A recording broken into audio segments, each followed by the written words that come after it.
সাফ উইমেন্স অনূর্ধ্ব ১৯ চ্যাম্পিয়নশিপের ফাইনালে আজ মুখোমুখি হচ্ছে বাংলাদেশ ও ভারত।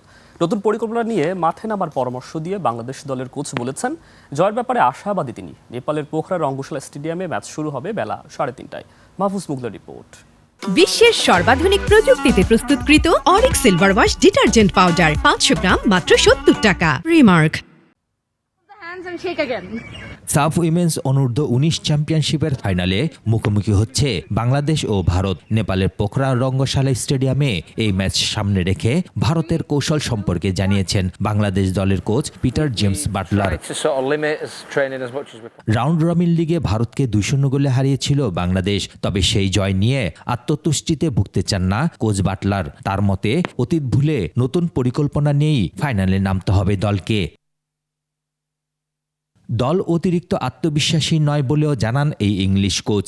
ভিডিও বিশ্লেষণ এবং ইনজুরি কাটিয়ে ওঠা খেলোয়াড়দের নিয়ে শক্তিশালী স্কোয়াড গড়ার দিকেই এখন মনোযোগ তার। Secret is trying to keep the girls' feet on the ground, stay humble and let our football do the talking.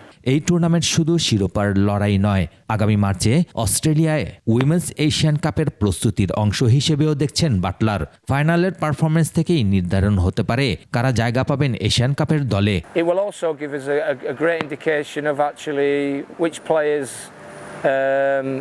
are available and ready and up to the task of actually going to the Asian Cup. তবে নেপালের মাঠের condition নিয়ে অসন্তোষ প্রকাশ করেছেন Bangladesh coach. চোট এড়াতে অনুশীলনও সীমিত রাখতে হয়েছে দলকে। এখন দেখার বিষয় পুরনো সাফল্যের ধারাবাহিকতা বজায় রেখে বাংলাদেশ আবারও ট্রফি ঘরে তুলতে পারে কিনা।